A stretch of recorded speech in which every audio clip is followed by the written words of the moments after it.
Hi folks, and welcome back to the Grumpy Gamer channel. That's it, you guessed it.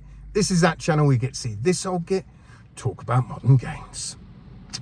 So for today's in-car comments then, I want to talk about the pretty rough takeoff that Aces of Thunder has had since it's launched. I see a lot of people complaining about it. And yes, I understand their frustrations. I do. When I first started playing it, I found that there's literally no onboarding process whatsoever. There's no tutorial. You're just chucked in. Away, go start doing a mission. What? Okay, how do I do this? How do I do that?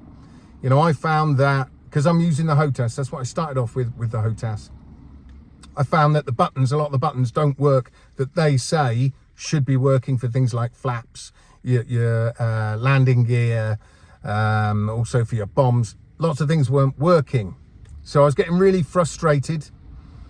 I did find, in the end, I found out how to bring up this little menu in front of you, and then you can choose. On the HOTAS, you've got a little tiny thumbstick. If you've got HOTAS, you know what I'm talking about. So you press, I think it's L2, which is on the back of the throttle lever. I think it's L2, or is it L3? One of those. Little tiny button, you press that, it brings up the menu, and then you use the thumbstick to move over, highlight the ones you want to, and then you press X to open that up. But even that I was having problems with, where it just wouldn't work.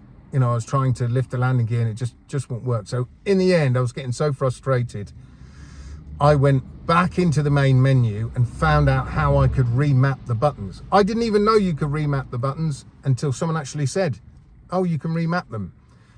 Because even when you're looking at it, it's not really that clear that you can remap them. Once you touch them, then it will say that you can remap it. Great.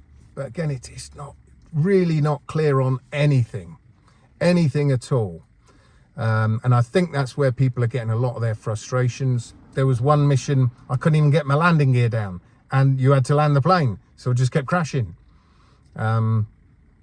It's not what a lot of people, I think, were hoping for. I think a lot of people were hoping for, you know, something like Ace Combat, and it's not like that at all. It's not an arcadey flight game.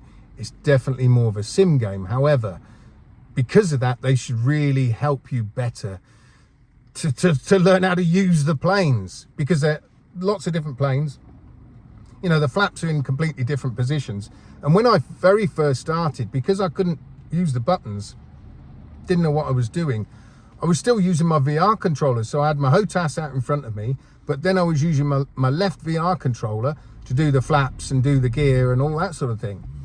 So thankfully now, though, I've remapped the buttons on the HOTAS. So now I can drop my bombs fine, lift my gear fine, put my flaps up and down fine. So I'm slowly getting to grips with the game. I did try it with just the VR controls, but I didn't like them. I mean, that's just, you're holding your hand, floating your hand in front of you. Nah, I much prefer it with the HOTAS.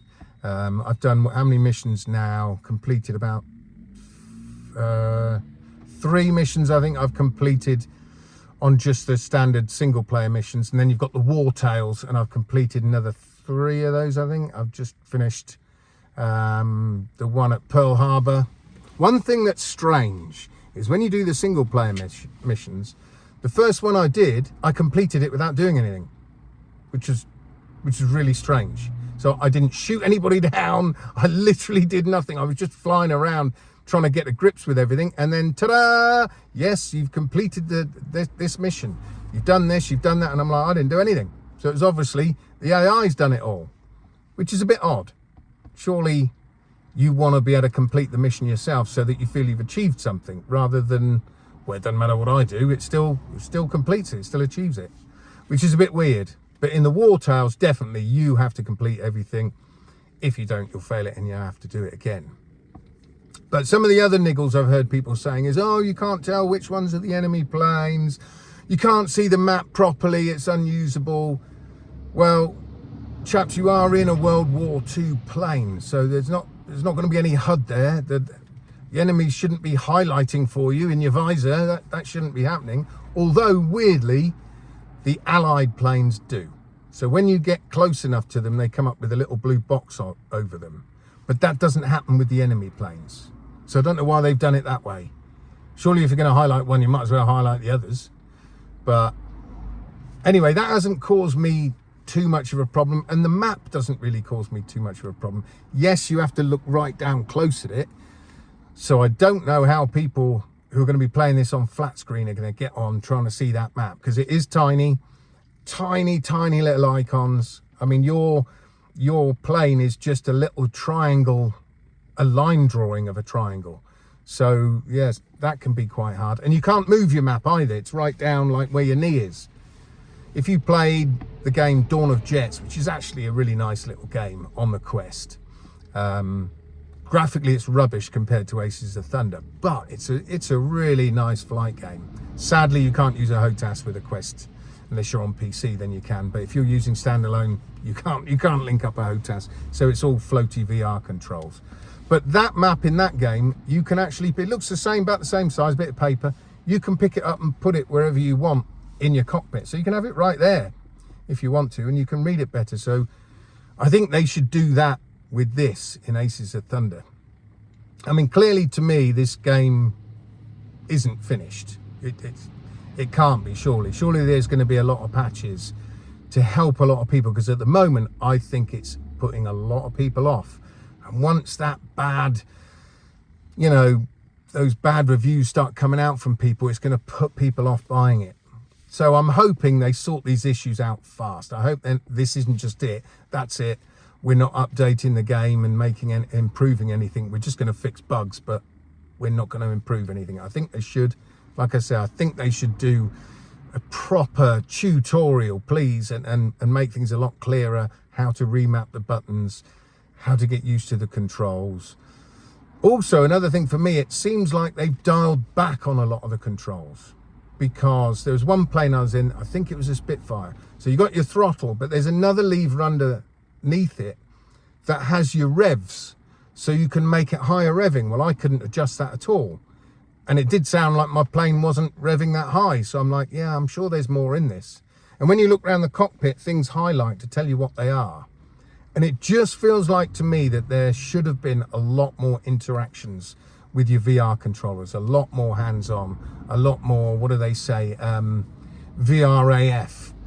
And it seems like they've dialed back a lot of that. Maybe for time constraints, maybe it would have taken even longer to sort those out. Whether we're going to see them implement them in the future, I don't know. Would be nice.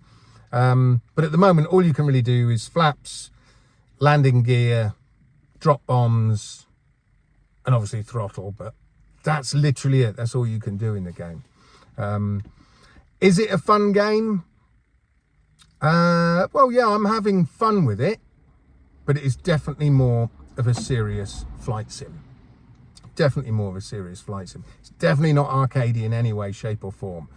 You know, you can lose control of your plane very easily, especially when using the rudder. You whack that rudder over left or right too much, and you're going into a death spiral, and that's it. You're going to hit the ground or the ocean. No two ways about it. Also, a lot of the time you are flying to get somewhere, and you could be flying, get my words out, flying for quite a while before you actually get there. There's one mission that I've done where you have to get right above the clouds, which is really nice when you fly through the clouds and it all goes misty, just like in real life, and you come out the other side out of the clouds. That's done really nice. A lot of flight games, you don't fly through the clouds, you never reach them, you can never get near them. But anyway, I was having to fly for quite a while before I got to my objective. So bear that in mind. It's not bam, instant action, away you go, shooting people down. No, there is a fair bit of flying on some of these missions just to get where you need to go. So you've got to be a little bit patient. As for shooting people down, yeah, it's tough. It is tough. However, it is satisfying when you start mowing people down and you see chunks of their plane flying off, and then you see them break up and go down. Because it's hard to actually shoot someone down in this game, that is definitely satisfying. Other things I like about the game, I like when you look around at your plane and you can see the damage, holes straight through the wings, bits ripped off. If you go too fast, and you know, if you go into a nosedive, you start seeing your wings wobbling because you're going too fast, and then all of a sudden your wing rips off. I've even had it where I've come into land, I'm going too fast. I should have been landing at about 90 knots. I was doing over 200. Yeah, put my landing gear down. Whoops. That was it. I just see my wheels go whizzing by. So I've ripped my landing gear off. And the same can happen with flaps as well. If you put them on too early, your flaps will just get ripped off and you're in trouble. But overall, I do like this game. I do. I'm looking forward to see how it grows over the coming months, see how much better it gets. I haven't played any of the multiplayer yet. I'm just doing the single player stuff. But I am enjoying it. But I think it's one of those games you've got to be in the mood to play it, because it's more like a serious sim. Yeah, you got to be in the mood for it. And I play for about an hour at a time at the minute, and that's enough. I've got to get out. Because it is, like I say, it's quite intense and more of a serious game than a Yeehaw, Ace Combat, that sort of thing. So is this game going to do well? I think it will, but I think they need to listen to the feedback that we're giving them about what needs to change, just so when new players come on, they don't just jump off within 5 minutes. I mean, I see one of the other YouTubers, one of the big YouTubers, I won't mention who it was, but he played it, kept crashing, and literally he hasn't touched it. He said he will get back to it. Well, that's not what you want, is it? That's not what a developer wants. A developer wants you to jump into their game and be hooked on it straight away. They don't want you to play it for a little bit and go, oh, I'll leave that for another time. That's not good. So I think they got some work to do yet with this game. And I think it could be really good. I mean, the graphics are really nice. That's one thing for sure. It's nice and smooth, 90 native. And yeah, the scenery's great, especially when you're quite high up and you look down. You know, I was flying over this area with a big winding river. It looked a bit like the Thames, but the way it glistened in the sunlight and everything just looked so cool. I've heard people moan that there's, you know, low-res textures and everything, but I didn't really see any. People say your plane's in low-res. It didn't look like it was low-res to me. Looked fine to me. But I'm going to persevere with this game. I mean, it does make me even more hungry for Microsoft Flight Simulator, because this looks really nice in the headset. I can only imagine what that's going to look with all that money in that game. I think that's going to look amazing in the headset. Anyway, folks, that's it for me today. Hope you liked the video. If you did, please give it a thumbs up. Share it if you think anybody else would be interested in my nonsense content. And until next time, folks, I shall see you guys on the other side. Adios.